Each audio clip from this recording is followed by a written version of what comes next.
Hello friends, welcome to our YouTube channel brain for code learning. तो आज का जो हमारा टॉपिक है iOS ऐप डेवलपमेंट के अंदर वो है किस तरीके से हमने टेबल व्यू के साथ जो एनिमेशन है वो यूज़ करनी है। कहने का मतलब हम एप्पल की तरफ से प्रोवाइड की कोर एनिमेशन के जो मेथड्स हैं उनको यूज़ करेंगे ताकि हम जो ग्राफिक्स रेंडरिंग जो है, जो एनिमेशन इंफ्रास्ट्रक्चर है वो iOS में जो अवेलेबल है उसको यूज़ कर पाएँ अपनी एप्लीकेशन के अंदर। तो चलिए यहाँ पे आप देख पा रहे हैं मेरे पास एक लाइव रनिंग एग्जांपल है सिमुलेटर के अंदर। पहले मैं इसकी आपको वर्किंग बता देता हूँ, फिर मैं आपको बताऊँगा कैसे आप बड़े ही ईजी और सिंपल वे के साथ इस तरीके की जो एग्जांपल्स हैं वो अपने एक्स कोड के अंदर iOS के लिए आप डेवलप कर पाएंगे। तो चलिए यहाँ पे आप देख पा रहे हैं, जैसे ही मैं इसको स्क्रॉल करता हूँ तो यहाँ से ये देख पा रहे हैं जो मेरे सेल हैं वो एनिमेशन की तरह निकल के आ रहे हैं। तो चलिए और भी ज़्यादा इसको क्लियरली देखने के लिए मैं ऐप को जो है स्टॉप करके यहाँ पे फिर से रन करता हूँ और अब आप देख पाएंगे कि एनिमेशन कितने बढ़िया तरीके से जो है लेफ्ट से राइट की तरफ जो हमारे टेबल व्यू के सेल्स हैं वो मूव करके जो है वो नज़र आते हैं। फिर से मैं एक बार फिर से आपको दिखा देता हूँ ताकि आप क्लियरली इसको जो है वो देख पाएंगे किस तरीके से एनिमेशन जो है वो आपके टेबल व्यू को अफेक्ट करती है और कितने अच्छे से जो कंटेंट है वो इम्प्रेसिव वे के साथ आपके सामने जो है वो डिस्प्ले हो रहे हैं। तो चलिए अगर मैं थ्योरेटिकली थोड़ी सी बात करूं इसके बारे में, थ्योरी में क्या है, यूआई टेबल व्यू जो ऐसी क्लास है iOS के अंदर बिल्ट इन जिसकी हेल्प के साथ आप क्या कर सकते हैं, डेटा को जो है as a scrolling list of items की फॉर्म के अंदर डिस्प्ले करवा सकते हैं। और यूआई टेबल व्यू को मैनेज कौन सी क्लास करती है, उसकी सुपर क्लास करती है जिसको हम कह सकते हैं टेबल व्यू कंट्रोलर। तो वो बेसिकली है यूआई टेबल व्यू कंट्रोलर। और अगर मैं एनिमेशन की बात करूं तो कोर एनिमेशन जो है ग्राफिक्स रेंडरिंग और एनिमेशन इंफ्रास्ट्रक्चर जो iOS के अंदर अवेलेबल है उसके लिए यूज़ होती है ताकि हम व्यूज़ को या फिर विजुअल एलिमेंट्स को जो है वो एनिमेट कर पाएँ। तो हमारे पास काफ़ी डिफरेंट तरीके के जो ट्रांसफॉर्मेशंस टेक्निक्स हैं वो अवेलेबल हैं, मेथड्स अवेलेबल हैं। अगर आप two two D two D के रिलेटेड काम करना चाहते हैं तो आप CGA फाइन ट्रांसफॉर्म यूज़ कर सकते हैं, और अगर 3D इफेक्ट के रिलेटेड काम करना चाहते हैं तो CA ट्रांसफॉर्म 3D। इस तरीके के जो मेथड्स हैं डिफरेंट डिफरेंट, जैसे स्केलिंग के लिए, रोटेशन के लिए, ट्रांसलेशन के लिए, तो इस तरीके से काफ़ी मेथड्स अवेलेबल हैं। हम कोई एक मेथड यूज़ करके आपको बताएंगे, आप अपने अकॉर्डिंगली जो है डिफरेंट मेथड जो है वो अप्लाई कर सकते हैं। तो चलिए अब हम जो है प्रैक्टिकली देखेंगे कि ये वाली एग्जांपल किस तरीके से इम्प्लीमेंट करनी है। तो उसके लिए सबसे पहले मैं इस प्रोजेक्ट को स्टॉप कर देता हूँ और इस पूरे प्रोजेक्ट को मैं क्लोज कर देता हूँ।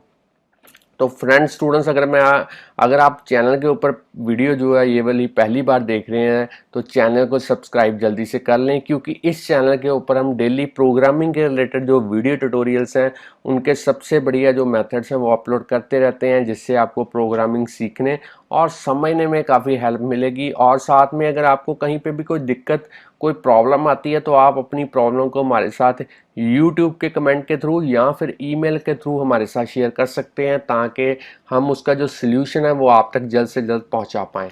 और अब हम यहाँ पे जो है एक नया प्रोजेक्ट शुरू करते हैं। अब आपने सिंगल व्यू ऐप यहाँ पे सिलेक्ट करना है और यहाँ पे प्रोडक्ट का नेम प्रोवाइड करना है। तो मैं यहाँ पे लिख देता हूँ टेबल व्यू एनिमेशन एग्जाम्पल 3, और बाकी सेटिंग्स आपने डिफ़ॉल्ट रहने देनी है। और जो लैंग्वेज हम यूज़ करेंगे एग्जाम्पल के लिए वो है स्विफ्ट, और मैं इसको नेक्स्ट कर देता हूँ। अब आपने कहीं पे भी अपने लैपटॉप के अंदर एक फोल्डर क्रिएट करना है ताकि उसके अंदर सारा सोर्स कोड जो है वो सेव हो पाए। तो मैं यहाँ पे लिख देता हूँ टेबल व्यू और साथ में एनिमेशन एग्जाम्पल 3, और इसको मैं क्रिएट कर देता हूँ और सारा प्रोजेक्ट इस फोल्डर के अंदर क्रिएट कर देते हैं। और यहाँ पे आप देख पाएंगे, अगर मैं आपको बिल्ड सेटिंग्स के अंदर दिखाऊं तो जो वर्जन मैंने स्विफ्ट का यूज़ किया है वो है 5, और जो एक्स कोड का मैंने यहाँ पे वर्जन यूज़ किया है वो है 10.2.1, और जो मेरे पास लैपटॉप है वो है मैकबुक एयर। तो चलिए सबसे पहले मेन डॉट स्टोरी बोर्ड के अंदर चलते हैं और ग्राफिकल यूज़र इंटरफेस जो है वो इसका तैयार करते हैं। उसके लिए लाइब्रेरी के ऊपर क्लिक करते हैं और यहाँ पे जैसे मैं टेबल लिखूंगा आप देख पा रहे हैं यहाँ पे टेबल व्यू मेरे पास एलिमेंट जो है वो निकल के आया है। इसको मैं ड्रैग एंड ड्रॉप करूंगा यहाँ पे। अब आपने इस टेबल व्यू के जो कंस्ट्रेंट्स हैं वो सेट करने हैं, तो मैं चारों साइडों पे यहाँ पे 0 0 कर देता हूँ और इसको ऐड कर देता हूँ एज ए कंस्ट्रेंट। और अब आपने साइज इंस्पेक्टर के अंदर जाने के बाद रो की हाइट जो है वो करनी है 150 और एट्रीब्यूट इंस्पेक्टर के अंदर जो आपने प्रोटोटाइप सेल है वो करना है 1। अब आपने जो टेबल व्यू सेल है इसको सिलेक्ट करना है और इसका जो स्टाइल है आपने यूज़ करना है बेसिक, ताकि बाय डिफ़ॉल्ट आपको इमेज और साथ में एक टेक्स्ट लेबल जो है वो मिल पाए। और जो आइडेंटिफायर है वो यहाँ पे आप कोई भी नेम यूज़ कर सकते हैं, मगर मैं सेल यूज़ कर रहा हूँ, इसी नेम को मैं कोडिंग के अंदर यूज़ करूँगा। अब मैंने यहाँ पे जो साइज इंस्पेक्टर के थ्रू इसकी भी जो रो की हाइट है वो करनी है 150। अब यहाँ पे जो इमेजेस हैं वो हमने डिस्प्ले करवानी है वेब सीरीज़ के रिलेटेड, तो उसके लिए हमें जो असेस्ड फोल्डर है उसके अंदर इमेजेस जो है वो ऐड करनी पड़ेंगी। तो मैंने इमेजेस जो है वो पहले से ही इंटरनेट से डाउनलोड करके रखी हुई है, तो यहाँ पे मेरे पास इमेजेस पड़ी हुई हैं। तो चलिए इनको मैं सारी को सिलेक्ट करता हूँ, ड्रैग एंड ड्रॉप करता हूँ अपने ऐप आइकॉन के नीचे, और इमेजेस जो है वो मेरी यहाँ पे आ चुकी हैं असेस्ड फोल्डर के अंदर। अब हमने करना क्या है, अब हमने मेन डॉट स्टोरी बोर्ड के अंदर जाना है और यहाँ पे सेल को सिलेक्ट करना है और एट्रीब्यूट इंस्पेक्टर के अंदर एक इमेज जो है वो आप यहाँ पे सेट कर दें, ताकि आप देख पाएंगे इमेज जो है वो किस तरीके से यहाँ पे डिस्प्ले होती है। तो चलिए अब हमने नेक्स्ट क्या करना है, अब हमने यहाँ पे टेबल व्यू के थ्रू जो है इसका डेलीगेट और डेटा सोर्स दोनों सेट करने हैं। तो कंट्रोल की को प्रेस करते हुए आपने इसे ड्रैग एंड ड्रॉप करना है व्यू कंट्रोलर के ऊपर, डेटा सोर्स सेट करेंगे, फिर से कंट्रोल की को प्रेस करके drag and drop delegate set करेंगे। चलिए दोनों मैंने डेटा सोर्स और डेलीगेट जो है वो सेट कर दिए हैं। अब मैं व्यू कंट्रोलर के अंदर चलता हूँ और यहाँ पे अब हमने जो इसकी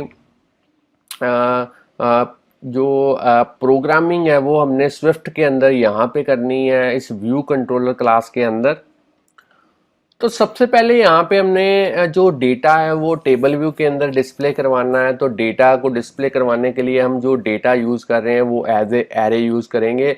एक एरे होगी जो इमेजेस हैं उनके नेम के अकॉर्डिंगली, और एक एरे होगी जो हम नेम्स जो है वो डिस्प्ले करवाना चाहते हैं लेबल के अंदर। तो चलिए यहाँ पे मैंने पहले से ही कोड करके रखा हुआ है, दो एरेज मैंने यहाँ पे यूज़ किए हैं। एक है वेब सीरीज इमेजेस जिसके अंदर सेम नेम मैंने लिखे हैं, जो इमेजेस के यहाँ पे नेम है वो सेम नेम, चाहे वो यहाँ पे जैसे स्मॉल लेटर्स के अंदर सभी नेम है तो मैंने यहाँ पे भी जो है सभी स्मॉल लेटर्स के अंदर नेम जो है वो लिखे हुए हैं एरे के अंदर। और एक एरे मैंने और यूज़ की है वेब सीरीज नेम्स, और इसके अंदर मैंने नेम्स जो है वो कैपिटल लेटर और स्पेस के साथ भी लिखे हुए हैं ताकि देखने में जो ऐप है वो अच्छी लगे। अब हमने जो इस टेबल व्यू को इम्प्लीमेंट करना है तो उसके लिए यहाँ पे लिखेंगे एक्सटेंशन व्यू कंट्रोलर, दो जो मेरे प्रोटोकॉल्स हैं UI table view data source और UI टेबल व्यू डेलीगेट। तो ये दोनों प्रोटोकॉल्स हम यूज़ करेंगे। तो यहाँ पे मैं आपको बता दूँ, शायद आपको पता ही हो कि जब भी आपने प्रोटोकॉल्स को यूज़ करना है तो उसके जो कंपलसरी मेथड्स हैं वो आपको कोड करने ही पड़ेंगे, और ताकि आप प्रोटोकॉल्स को कंफर्म कर पाएँ। तो मैं यहाँ पे जैसे ही फिक्स करूँगा आप देख पा रहे हैं जो कंपलसरी मेथड्स हैं उनके जो स्केलेटन है वो यहाँ पे बन चुकी हैं, इनको अब हम कोड करेंगे। तो सबसे पहले नंबर ऑफ़ रोज जो है सेक्शन के अंदर कितनी होनी चाहिए, तो यहाँ पे मैं रिटर्न करूँगा जितने नंबर ऑफ़ एलिमेंट्स मेरी वेब सीरीज इमेजेस वाले एरे के अंदर हैं उतने ही जो रोज हैं वो टेबल व्यू के अंदर होंगे। अब हमने सेल्फ और रो एट इस तरीके का पैरामीटराइज जो मेथड है वो कोड करना है ताकि हर एक सेल को हम प्रॉपरली डिस्प्ले करवा पाएँ। तो यहाँ पे लिखेंगे लेट सेल, तो यहाँ पे मुझे माई टेबल को यूज़ करना पड़ेगा जो मैंने IB आउटलेट अभी तक नहीं क्रिएट किया है। तो चलिए IB आउटलेट भी क्रिएट कर लेते हैं इस टेबल व्यू का। असिस्टेंट एडिटर के अंदर चलते हैं, बाकी विंडोज़ को मैं हाइड कर देता हूँ। अब आपने यहाँ पे ऊपर जो है व्यू कंट्रोलर क्लास के अंदर इस टेबल व्यू का जो IB आउटलेट कंट्रोल की को प्रेस करते हुए यहाँ पे क्रिएट करना है, और मैं जो नेम है आउटलेट का वो लिखूँगा माई टेबल। कोई भी नेम आप यूज़ कर सकते हैं, सेम नेम आपको कोडिंग के अंदर यूज़ करना पड़ेगा।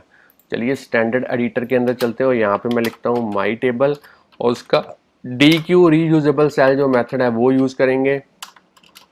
अब हम यहाँ पे आइडेंटिफायर पे लिखेंगे सेल और यहाँ पे इंडेक्स पाथ। तो यहाँ पे मैंने सेल क्यों लिखा, मैंने आपको पहले ही बताया था यहाँ पे जो सेल है इसका जो आइडेंटिफायर आपने यहाँ पे यूज़ किया है नेम, वही नेम आपको कोडिंग के अंदर यूज़ करना पड़ेगा। तो सेम नेम मैंने यहाँ पे कोडिंग के अंदर यूज़ किया है। अब मैं इस सेल के थ्रू जो है इसकी जो इमेज है, इमेज व्यू है, बाय डिफ़ॉल्ट जो हमें बेसिक स्टाइल के अंदर मिलता है उसकी इमेज को सेट करेंगे। इमेज कहाँ से आएगी, वो आएगी यूआई इमेज को यूज़ करेंगे ताकि हम उसका नेम्ड पैरामीटर यूज़ कर पाएँ। डेटा कहाँ से आएगा, वो आएगा वेब सीरीज़ जो इमेजेस है वहाँ से कौन सा एलिमेंट, वो हम इंडेक्स पाथ डॉट रो के थ्रू जो है वो असेस करेंगे। अब हम इसी तरीके से सेल के थ्रू जो है उसका टेक्स्ट लेबल भी सेट करेंगे, उसकी टेक्स्ट प्रॉपर्टी को सेट करेंगे। डेटा कहाँ से आएगा, वेब सीरीज नेम्स में से आएगा। इंडेक्स पाथ डॉट रो के थ्रू जो है उसका डेटा जो है वो सेट करेंगे सेल के अंदर। तो अब हमने जो इमेजेस हैं उनको राउंड करना है, तो राउंड करने के लिए यहाँ पे कॉर्नर राउंड करने के लिए यहाँ पे मेरे पास बड़ा ही अच्छा एक लेयर के थ्रू प्रॉपर्टी है कॉर्नर रेडियस, तो उसको यूज़ करेंगे। और इसके वैल्यू जो है वो आप कम ज़्यादा कर सकते हैं अपने अकॉर्डिंगली। मैं यहाँ पे 50 ले रहा हूँ, तो यहाँ पे रिटर्न सेल करूँगा। चलिए 50 की जगह पे यहाँ पे 30 ले लेते हैं। थोड़े कॉर्नर पे राउंड जो है वो कम होंगे। अब हमने क्योंकि एनिमेशन अप्लाई करनी है तो उसके लिए हम विल डिस्प्ले पैरामीटराइज मेथड जो है टेबल व्यू का वो यूज़ करेंगे। तो यहाँ पे मैं जैसे लिखूंगा विल डिस्प्ले, आप देख पा रहे हैं यहाँ पे लिखा आ चुका है tells the delegate that table view is about to draw a cell for a particular row. इस मेथड को हम यूज़ करेंगे और इसके अंदर जो एनिमेशन है वो प्रोवाइड करेंगे। हम सबसे पहले सेल की जो ट्रांसपेरेंसी है वो अल्फ़ा के थ्रू जो है बिल्कुल ज़ीरो करेंगे। उसके बाद में एक वेरिएबल क्रिएट करेंगे ट्रांसफॉर्म, और यहाँ पे अब हम CA ट्रांसफॉर्म 3D और ट्रांसलेट इस तरीके का जो मेथड है वो यूज़ करेंगे, क्योंकि आपने मैथमेटिक्स के अंदर जो मैट्रिसेस के थ्रू जो ट्रांसलेशन, रोटेशन, इस तरीके के जो मेथड्स हैं, इस तरीके के जो फंक्शनैलिटी है वो देखी होगी, सेम हमने यहाँ पे अप्लाई करनी है। तो सबसे पहले CA ट्रांसफॉर्म 3D यहाँ पे लिखेंगे CA ट्रांसफॉर्म आइडेंटिटी, इसको यूज़ करेंगे। तो ये बेसिकली आइडेंटिटी मैट्रिक्स है एक, और यहाँ पे x की वैल्यू हम देंगे -250, y की वैल्यू देंगे 20 और यहाँ पे 0, z की वैल्यू 0। अब हम जो है सेल की लेयर के थ्रू उसका ट्रांसफॉर्म प्रॉपर्टी को सेट करेंगे। यहाँ पे ट्रांसफॉर्म इक्वल टू किसके इक्वल होगा, जो वेरिएबल हमने यहाँ पे ट्रांसफॉर्म वाला वेरिएबल क्रिएट किया है इसी को हम यूज़ करेंगे यहाँ पे। तो यहाँ पे मैं कॉपी पेस्ट कर देता हूँ सेम। अब हम UI व्यू के थ्रू उसे एनिमेट करना है, तो एनिमेट करने के लिए जो ड्यूरेशन हम यूज़ करेंगे वो आप कम और ज़्यादा कर सकते हैं। मैं थोड़ी स्लो के लिए 2.0 कर देता हूँ, अगर आप फास्ट करना चाहते हैं तो 1.0 यहाँ पे कर सकते हैं। और यहाँ पे जो है एनिमेशन के अंदर एंटर प्रेस करेंगे और उसका जो क्लाउजर है वो हम कोड करेंगे। अब हम अल्फ़ा के थ्रू सेल की जो ट्रांसपेरेंसी है वो बिल्कुल सही करेंगे, ट्रांसपेरेंट नहीं करेंगे, ऑपेक्यू करेंगे। और अब हम सेल के थ्रू उसकी जो लेयर है उसको सेट करेंगे, ट्रांसफॉर्म प्रॉपर्टी को सेट करेंगे, और डेटा कहाँ से आएगा, वो आएगा CA ट्रांसफॉर्म आइडेंटिटी के थ्रू आएगा। तो चलिए फ्रेंड्स, थोड़ा ये थी हमारी कोडिंग एनिमेशन के लिए। आप चाहें तो वीडियो को यहाँ पे पॉज करके इसकी जो कोडिंग है वो नोट डाउन कर सकते हैं। अब हम इस एग्जांपल को रन करके देखते हैं क्या ये सिमुलेटर के अंदर प्रॉपरली वर्क कर पाती है। तो इसको मैं रन कर देता हूँ एक बार। तो यहाँ पे आप देख पा रहे हैं जो मेरी ऐप है प्रॉपरली बिल्ड हो चुकी है। तो क्या देखते हैं, डेटा प्रॉपरली यहाँ पे डिस्प्ले हो पाता है। और चलिए वेट करते हैं। यहाँ पे आप देख पा रहे हैं कैसे ये बड़े ही इफेक्टिव वे के साथ जो है लेफ्ट से राइट की तरफ सारा डेटा जो है मूव करके यहाँ पे एनिमेशन के थ्रू डिस्प्ले हो रहा है हमारे टेबल व्यू के अंदर।